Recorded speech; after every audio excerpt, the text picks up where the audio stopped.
Now we're in a position to talk about general strategies on probability problems. Something I talked about in the last video, and I'll emphasize again, more so with other kinds of math, the hardest part of a probability question is often knowing where to begin.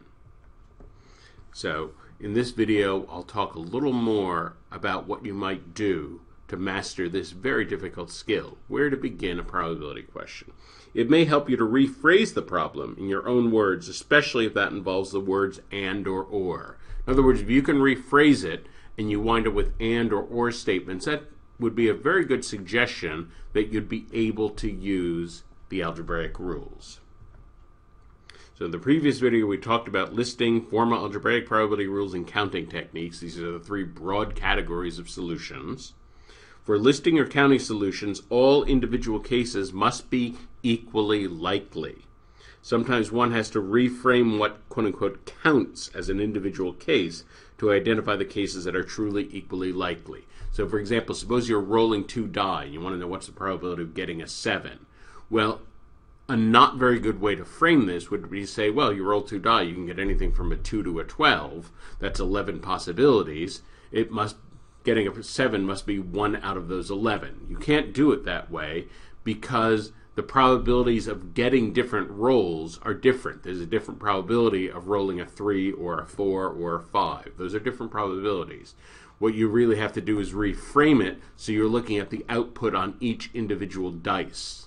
So you have 6 outputs on one die, 6 outputs on the other die. There's actually 36 altogether. And then looking at which one of those 36 result in a sum of 7. That's the correct way to do it once you're looking at the probabilities that are truly equally likely.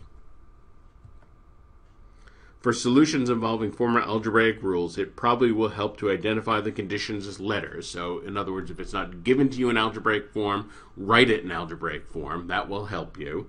It may save time to use the complement rule. And in particular, if they're asking you something about the probability of something not happening, in other words, if the word not is displayed prominently in the formulation of what the probability is, that is often an excellent clue that it just may be that the complement rule will help you. So always something to keep in mind. That's one clue that will help you with the complement rule. For situations involving the idea of or, it will be very important to determine whether events are mutually exclusive. Now let's review this. The crucial question for mutually exclusive, is it possible for the two events to happen at the same time? And if the answer to that question is yes, then the events are not mutually exclusive, then we have to use the general or rule. If the answer to this question is no, if it is absolutely not possible for the two events to happen at the same time, then they truly are mutually exclusive and we can use the simple or rule.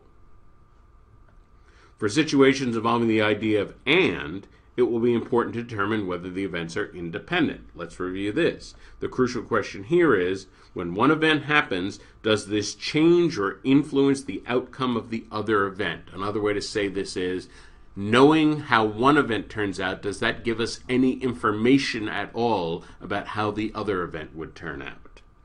If the answer is yes, then it's not independent, then we have to use the conditional probabilities. If the answer is no, if one event truly does not influence the other at all, then the events are independent, and then we can use the very simple and rule. All of these are general guidelines, but as I said in the last video, what you're trying to build here are right brain pattern matching skills. And so there's going to be no complete list of rules that's going to help you with the pattern matching of the right brain. The right brain is all about nonlinear processes. So the most important thing is to study the solutions and explanations of individual problems.